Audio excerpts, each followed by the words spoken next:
Narito na ang mga pinakamalalaking balita sa One North Central Luzon ngayong Biyernes. Isang umano'y quarry operator nasawi sa pamamaril sa Nueva Ecija. Mahigit 300 na mga tsoper sa Baguio City isinailalim sa drug test. 4 sa mga ito nagpositibo. Ikatlong oil price hike ngayong Setyembre nakaamba sa susunod na linggo. Magkano kaya? At Christmas vibes damang-dama sa isang bahay sa Lawag City. Ito ang GMA Regional TV, One North Central Luzon. Magandang hapon, ako si Chris Zuniga. Beep, beep, beep mga kapuso, may nakaamba na namang taas presyo sa ilang produktong petrolyo sa susunod na linggo. Ayon sa Oil Industry Management Bureau ng Department of Energy, batay sa 4-day trading, may nakikitang humigit kumulang 50 centavos na dagdag sa kada litro ng diesel.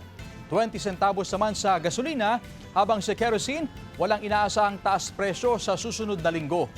Ayon sa DOE, isa sa mga nakakaapekto riyan ang pag-atake ng Israel sa mga lider ng Hamas na nasa Doha, Qatar. Atin namang alamin ang presyo at supply ng bangus at iba pang lamang dagat sa Magsaysay Fish Market sa Dagupan City. Makibalita tayo live kay Sandy Salvacio. Sandy? Chris, sa ating paglilibot dito sa Magsaysay Fish Market sa Dagupan City ay napag-alaman nga natin na halos wala namang paggalaw sa presyo ng mga isda at ilang mga shellfish. Katunayan ngayong araw, Chris, umabot na sa 200 to 230 pesos ang kada kilo ng bangus. Nasa 280 pesos kada kilo naman ang galunggong, 65 to 110 pesos kada kilo ang tilapia, tambakol na nasa 130 pesos kada kilo, kitang na nasa 250 pesos kada kilo, yellowfin na nasa 180 pesos kada kilo, bisugo na nasa 320 to 400 pesos kada kilo at pusit na nasa 200 to 400 pesos kada kilo. Sa presyohan naman ng shellfish, umabot na rin sa 250 to 400 pesos ang kada kilo ng hipon, tahong na nasa 50 to 60 pesos kada kilo, talaba na nasa 100 to 120 pesos kada kilo, luka na nasa 60 pesos kada kilo at alimango na ibinebenta ng 550 pesos sa kada 7 piraso. Sa pakikipag-usap natin, Chris, sa ilang mga fish vendor ay nabanggit nga nila na medyo nagkaroon ng oversupply sa ilang mga ibinebenta nilang isda at shellfish, maliban na lang sa galunggong na medyo humina ang supply ngayong linggo kaya medyo tumaas din ang presyo nito. At nauna na ring nabanggit ng SAMAPA o Samahan ng Magbabangus ng Pangasinan na magkakaroon naman ng sapat na supply ng bangus ngayong Burr months. Chris, yan muna ang latest na presyohan dito sa Magsaysay Fish Market. Chris? Maraming salamat, Sandy Salvacio. Patay ang 29 anyos na lalaki matapos makuryente habang tinutulungan ang kasama niyang nagdidiskarga sa mga steel post ng solar lights gamit ang crane sa Barangay Poblasyon, Bugalyon, Pangasinan, pasado 2:00 ng hapon kahapon. Habang nasa baba ang biktima at inaalalayan o hinahawakan ang mga bakal na poste, aksidenteng nasagi ng crane ang live wire. Dinala pa sa ospital ang biktima pero idineklarang dead on arrival. Kasalukuyan namang nagpapagaling sa ospital ang 32 anyos na kasama din niyang nakuryente. Itong dalawang biktima natin na nasa ground at itong crane ay aksidenteng sumabit sa isang high tension wire na nagdulot ng pagkakuryente nitong dalawa. Nagsagawa ang Department of Transportation at Philippine Drug Enforcement Agency Cordillera ng Oplan Harabas sa lungsod ng Baguio kahapon. Isinailalim sa drug testing ang nasa 311 na tsuper ng mga bus, taxi at jeep na bumabiyahe sa iba't ibang ruta sa lungsod. Sa inisyal na resulta, 4 na tsuper ang nagpositibo sa paggamit ng iligal na droga. Dahil dito, kinumpiska ang kanilang mga lisensya habang wala pang kumpirmasyon sa resulta ng kanilang mga urine sample. Kasabay nito, sinuri naman ng Land Transportation Office ang lisensya ng mga driver at rehistro ng mga sasakyan. Layunin ng aktibidad na masigurong fit at wala sa impluensya ng iligal na droga ang mga driver upang ligtas na maihatid ang kanilang mga pasahero. Iba't ibang LGUs nakiisa sa National Simultaneous Earthquake Drill. Silipin sa report ni CJ Torida.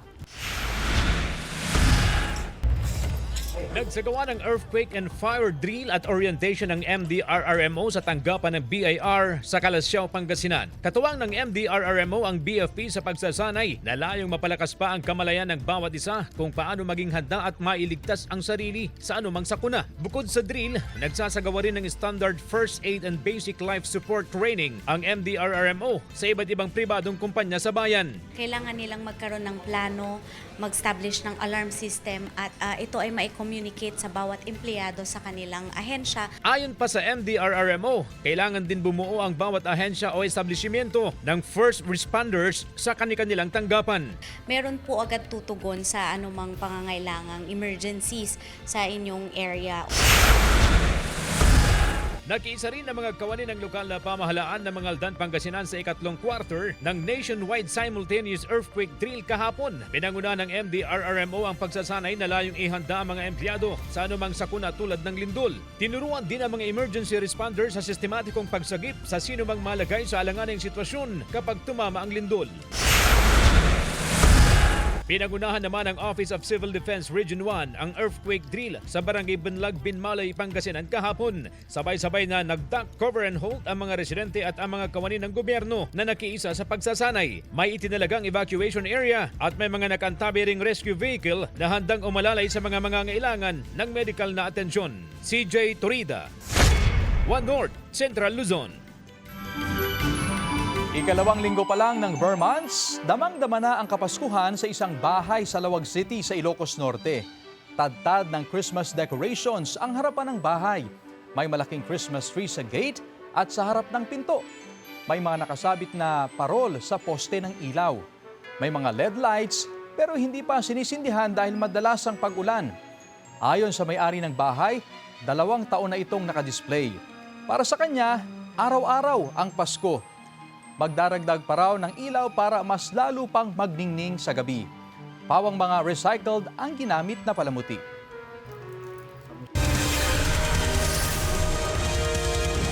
Ito ang GMA Regional TV, One North Central Luzon.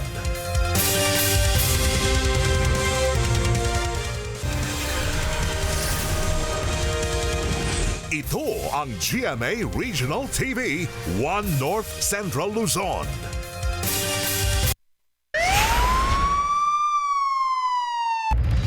Dead on the spot ang 45 anyos na umano'y quarry operator ng pagbabarilin ng 2 hindi pa nakikilalang sospek habang patungo sa quarry site sa gilid ng ilog sa barangay Lusok, Bungabo, Nueva Ecija, bandang 5:00 ng hapon noong Miyerkules. Base sa investigasyon ng mga otoridad, sakay ng kanyang pick-up ang biktima ng pagbabarilin ng mga sospek gamit ang 5.56 mm rifle. Matapos ang pamamaril, tumawid lamang sa ilog ang mga sospek para tumakas. Sa pinangyarihan ng krimen, na-recover ang ilang basyon ng bala ng 5.56 mm na baril. Isa sa tinitingnang anggulo ng PNP ay may kinalaman sa kanyang kasalukuyang negosyo. Wala pang pahayag ang mga kaanak ng biktima. Chalice ng parish priest sa Bugalyon, Pangasinan, hinihilalang ninakaw. Naka-alerto CJ Torida. Nag-post online ang pamunuan ng St. Andrew the Apostle Parish Church sa Bugalyon, Pangasinan hinggil sa nawalang kalis sa kinalalagyan nito sa likod ng altar ng simbahan noong Miyerkules. Nagtaka raw ang sakristan nang kunin sana ang kalis upang gamitin sa misa, pero wala na ito sa kinalalagyan. Hinala ng pamunuan ng simbahan na ninakaw ang kalis na personal na pagmamayari ng pari ng simbahan. Nagkakahalaga muna ito ng humigit kumulang 40,000 pesos. Hindi ko po masabi sir kung may humiram, kasi kung may humiram po, ipapaalam po sana sa office or kay father. Eh wala naman pong nagpaalam po sir, wala pong humiram. Maaring ninakaw po. Maaaring dumano-mano sa gilid ng pinto ng simbahan ang kumuha ng kalis dahil hindi naman daw ito isinasara sa hapon. kung may makapagbenta man po sa inyo ng ng chalice, maaari pong ipagbigay alam po sa amin sa St. Andrew Parish po dito po sa Bugalyon. Nagsasagawa na raw ng investigasyon ang Bugalyon Police hinggil sa insidente. Kasama si Ron Taniedo, CJ Torida, One North, Central Luzon. Tumataas sa demand sa litsyong baboy ngayong Burr months, ramdam na ng mga litsyonero sa Dagupan City. Tunghayan sa report.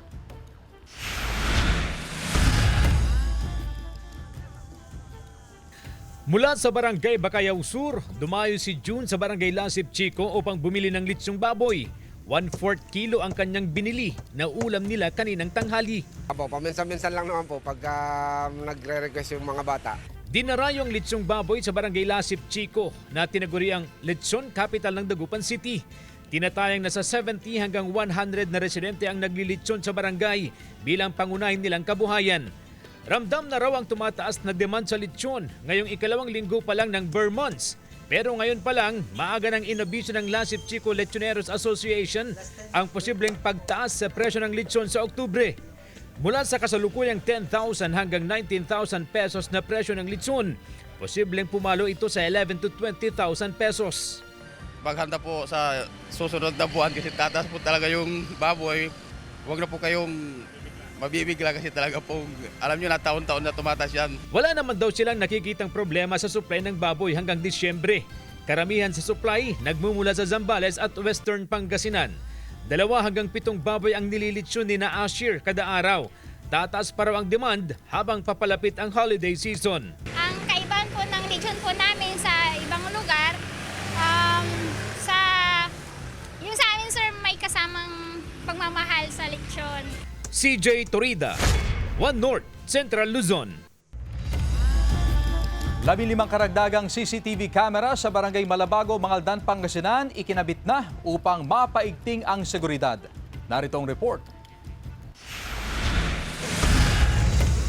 Takot daw lumabas ng bahay tuwing gabi ang ilang residente ng Barangay Malabago, Mangaldan, Pangasinan dahil umano sa mga kahina-hinalang tao sa lugar. May mga naitatala ring kaso ng pagnanakaw sa barangay noon. Dahil dito nagsimula ng paigtingin ng mga opisyal ng barangay ang seguridad at pagbabantay sa bawat sulok ng lugar. Marami po dumadaan lang doon po sa likod. Sa ngayon po nakikita natin na marami ng ilaw doon, nandoon na rin po yung dagdag ng CCTV para po lahat ng dumadaan o gumagawa ng kamalian ay makikita po natin. Taong 2023, 20 CCTV cameras ang naka-install sa barangay. Ilan daw sa mga ito nasira na. Ngayong taon, nasa 35 CCTV cameras na ang 24 oras na nagbabantay sa barangay. Nakatutok ang mga ito sa National Highway at sa looban. Kampante at ligtas na ngayong nakakalabas ng kanilang mga bahay ang mga residente tulad ni Aling Bea. Kasi ngayong panahon na to, may mga gumagala-galang mga magnanakaw para makita. Diba? At saka yung mga aksidente para makita. Kung sino may kasalanan, ganun. Positibo ang nakikitang resulta ng barangay sa kanilang proyekto. Bumaba na raw kasi ang bilang ng mga inilalapit na reklamo sa kanilang himpilan. Mabilis na rin nilang natutugunan ang anumang insidente sa kanilang lugar. Plano raw nilang magdagdag pa ng CCTV camera sa ilan pang sulok upang matiyak na wala ng pagtataguan o lulusutan ang mga kawatan. Gusto naming lagyan po yun, yung papuntang Farm to Market Road from going to Alitaya. Dito sa likod po ng simbahan, maglalagay po kami ng CCTV roon dahil dumarami na rin po yung constituent namin. Kasama si Henry Duminsil, Sandy Salvacio, One North, Central Luzon. Mga pensyonado ng SSS may dagdag na pensyon simula ngayong Setyembre. Epektibo na ngayong Setyembre ang dagdag pensyon para sa mga pensyonado ng Social Security System. Sa ilalim ng SSS Pension Program o Reform Program, may 10% na pagtaas sa retirement at disability pension at 5% naman sa survivorship pension. Mahati sa 3 tranche ang dagdag pensyon na ipatutupad tuwing Setyembre simula 2025 hanggang 2027. Ayon kay Pangulong Bongbong Marcos, nasa 93 billion pesos ang pondong inilaan sa programa. Halos 4 na milyong pensyonado raw ang makikinabang sa programa. 12 testing centers sa Hilaga at Gitnang Luzon para sa final leg ng 2025 PMA Entrance Exam inanunsyo ng akademya. Sundan sa report. Inanunsyo ng pamunuan ng Philippine Military Academy ang mga examination center sa Northern at Central Luzon para sa final leg ng PMA Entrance Examination 2025. Nakatagda ang eksaminasyon sa September 20 hanggang September 21. Kabilang sa mga testing center sa Northern Luzon ang Baguio City, Baler, Bayombong, Bontoc, Kawayan, Lawag City, Lingayen, Tabuk at Tuguegarao. 3 naman ang testing center sa Central Luzon na kinabibilangan ng Cabanatuan City, Pampanga at Tarlac City. Ipinaalala rin ng pamunuan ng PMA sa mga examinee ang mga panuntunan na kailangan nilang sundin. Kabilang na riyan ang 7 a.m. call time at ang pagsisimula ng eksaminasyon alas 12 ng tanghali. Kailangan din nakasuot ng puting damit, long pants at closed shoes. Para sa karagdagang katanungan ng mga aplikante, maaaring tumawag sa PMA sa mga numerong makikita sa inyong TV screen. Nauna nang isinagawa ang PMA entrance exam sa Eastern Mindanao, Western Mindanao, Visayas and Region 5 at NCR at Region 4A and B. Sa pamamagitan ng PMA entrance exam, mabibigyan ang mga kabataan ng pagkakataon na makuha ang unang hakbang tungo sa marangal na buhay at pag-aali ng tungkulin sa Armed Forces of the Philippines. CJ Torida, One North, Central Luzon.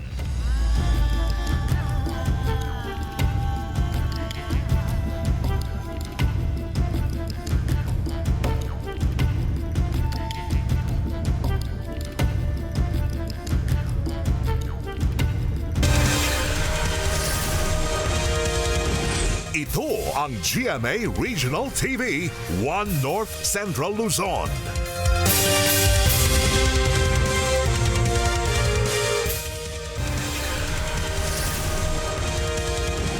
Ito ang GMA Regional TV, One North Central Luzon.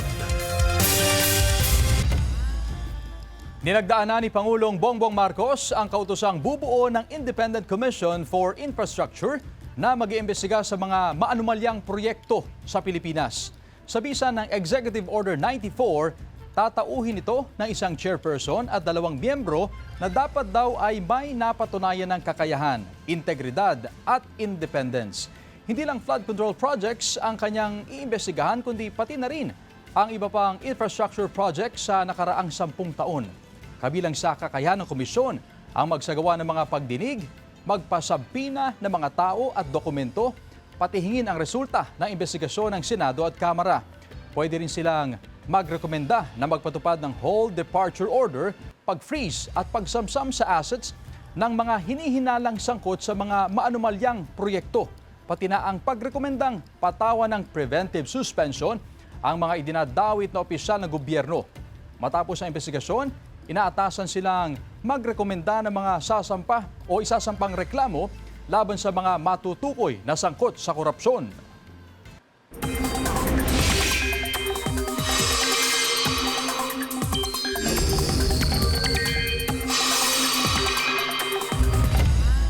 Mga kapuso, mababa pa rin ang tsansang maging bagyo ang low pressure area sa loob ng Philippine Area of Responsibility.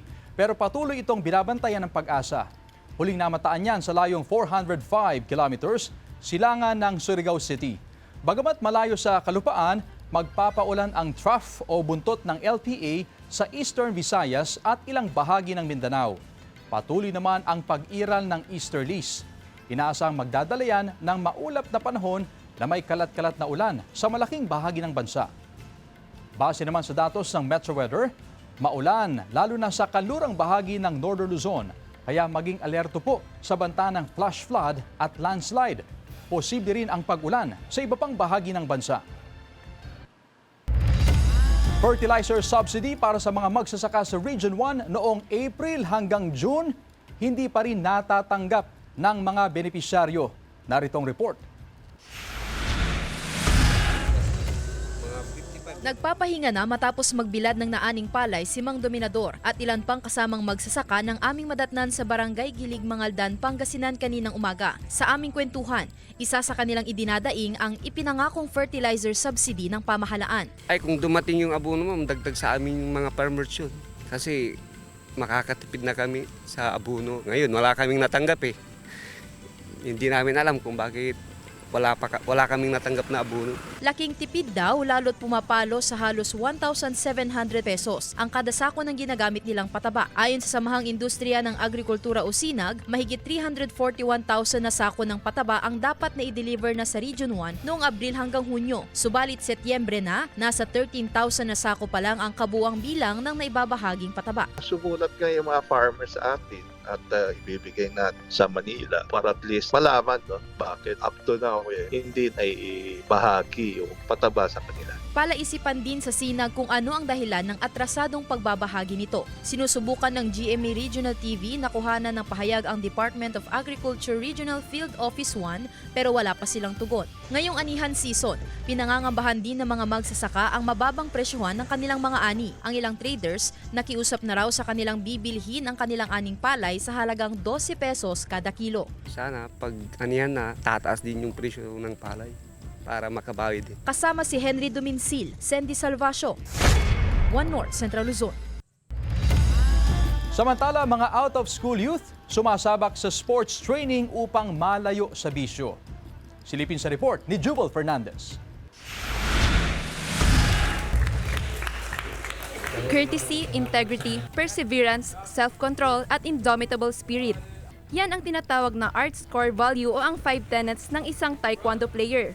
Ito ang naituro sa mga out-of-school youth na nakilahok sa Gmail Track Taekwondo Cagayan na ginanap sa bayan ng Al-Lakapan noong September 7. Malaki raw ang tulong nito sa kanila upang magkaroon ng disiplina at fit ang pangangatawan. Dati akong nagkakating at nag-dance pero ngayon hindi na dahil sa taekwondo naging disiplinado ako. Dati po akong out of school youth. Ngayon masipag na akong mag-aral dahil sa taekwondo. Sa mga kabataan na ito is they have changes and transformation na nangyari sa kanilang buhay as we bring the Lord's care, as we bring Jesus' cares sa kanilang buhay. Kasama ng mga out-of-school youth ang iba pang kabataan na mahilig din sa taekwondo.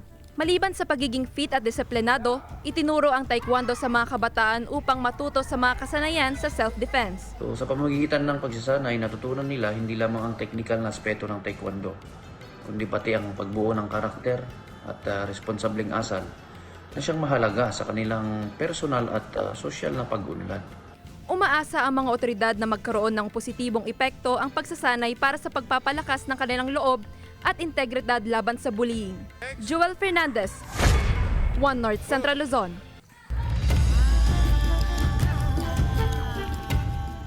Mga kapuso, paunahan na muling mag-I Want You this Sunday sa pagbabalik ng Kapuso Singing Competition na The Voice Kids hosted by Kapuso Primetime King Dingdong Dantes. Double the fun, double the power ang ihahatid ng first duo, chair ni na Coach Miguel and Coach Pablo Benjamin ng Ben and Ben. Abangan daw ang ihahatid nilang twin power sa Benkada.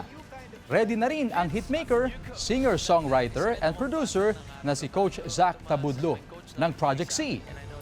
At hindi rin magpapahuli ang returning coaches na sina Julian San Jose ng Jules Squad at si Billy Crawford ng Team Believe.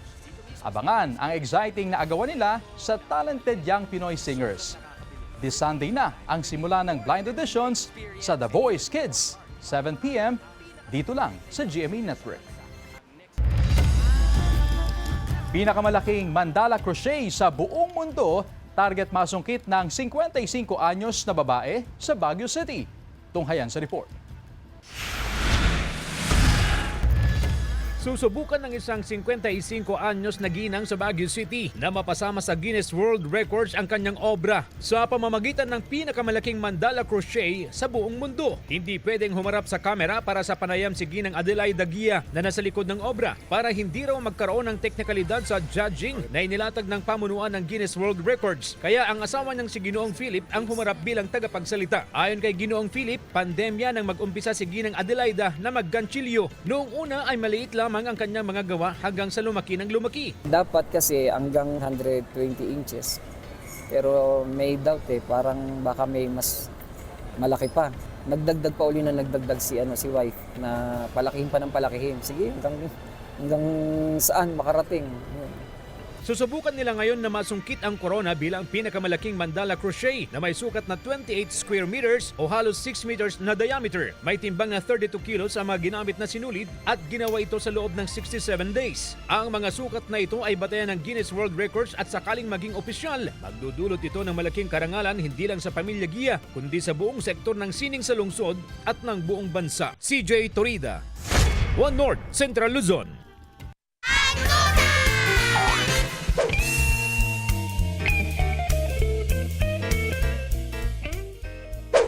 Anong paborito mong linya? Hoy, umupo kayo dyan sa likodan. Bakit? Kasi magugulo yung mga classmate ko. Kasi dismissal na po. Bakit? Ano na, uwi-uwi na po po yun. Bye-bye.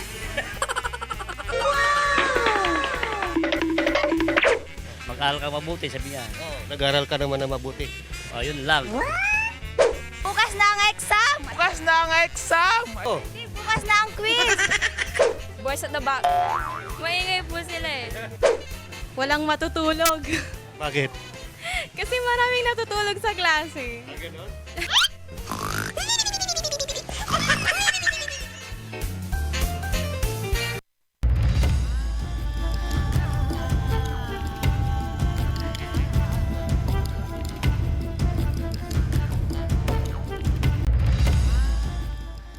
Samantala, mapapanood niyo po ang episode na ito at iba pang pinakahuling lokal na balita sa official website ng GMA Regional TV, www.gmaregionaltv.com. Pwede rin kayo bumisita sa aming official YouTube channel, GMA Regional TV, at i-click ang subscribe button para sa pinakamainit na balita mula sa mga rehiyon. Nais din naming pasalamatan ang mga kapuso sa Hilaga at Gitnang Luzon, maging ang mga kapuso natin abroad. Dahil sa GMA Regional TV, local news matters. At yan ang mga pinakamalaki at pinakahuling balita sa Hilaga at Gitnang Luzon. Maraming salamat sa pagsama sa amin pati na ang mga kapuso sa ibang bansa na tumutok sa mga balita sa rehiyon. Ako po si Chris Zuniga. Kami, ang GMA Regional TV, One North Central Luzon. Buong puwersa para sa mas malaking misyon at mas malawak na pagdilingkod sa bayan.